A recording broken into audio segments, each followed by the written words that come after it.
ওই যে জঙ্গি এমপি যাচ্ছে, আল্লাহ নবীর সুন্নত এবং এই পোশাক কোনোদিন জঙ্গির অ্যাসেম্বল হতে পারে না। জানার সবাই এই সংসদের মান ক্ষুণ্ণ হয়েছে আমি মনে করছি।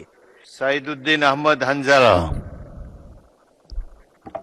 জি আপনার পয়েন্ট অফ অর্ডারটি উত্থাপন করুন। জি, আসসালামু আলাইকুম রহমতুল্লাহ।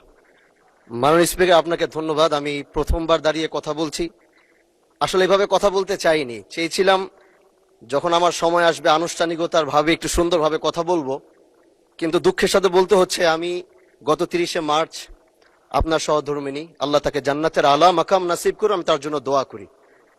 তিনার জানাজায় আমি এসেছিলাম এবং উপস্থিত হয়েছিলাম।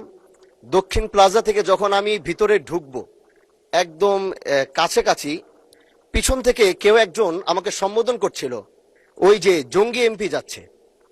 তো এই বিষয়টা আসলে এইভাবে আসতো না। তো একটু পর থেকে সোশ্যাল মিডিয়াতে দেখলাম যে এই বিষয়ে খুব লেখালেখি এবং এই ভিডিওটা নিয়ে খুব আলোচনা চলছে, যেটি জাতীয় সংসদের একজন রানিং এমপিকে সংসদের কাছে যখন জঙ্গি বলে সম্বোধন করা হয়, আর এটার জন্য এই সংসদের মান ক্ষুণ্ণ হয়েছে আমি মনে করছি।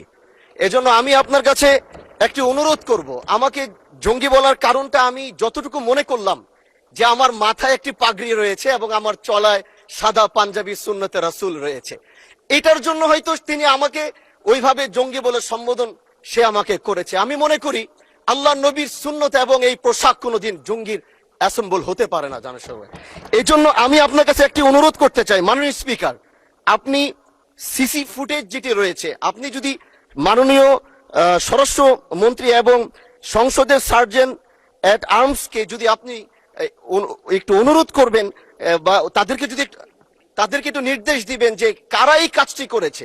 অবশ্যই এই কাজটি এই জন্য করেছে যেন এখানে আমাদের বিরোধী দল যারা রয়েছেন এখানে তাদেরকেও হয়তো তাদের সম্মান ক্ষুণ্ণ করার জন্য হতে পারে, ওখানে প্রশাসন দাঁড়িয়েছিল, প্রশাসনের সম্মান ক্ষুণ্ণ করার জন্য হতে পারে। এই জন্য আমি চাচ্ছিলাম একটি সঠিক তদন্ত যদি আপনার মাধ্যমে নির্দেশনা আসতো তাহলে এই বিষয়টি ক্লিয়ার হতো। ধন্যবাদ। মাননীয় সদস্য, বিষয়টি অবশ্যই অত্যন্ত দুঃখজনক। আমি আপনাকে অনুরোধ জানাবো, বিশেষ অধিকার প্রশ্নে আপনি এ ব্যাপারে একটি নোটিশ দেন, বিষয়টি আমরা বিবেচনা করব। বিশেষ ধন্যবাদ।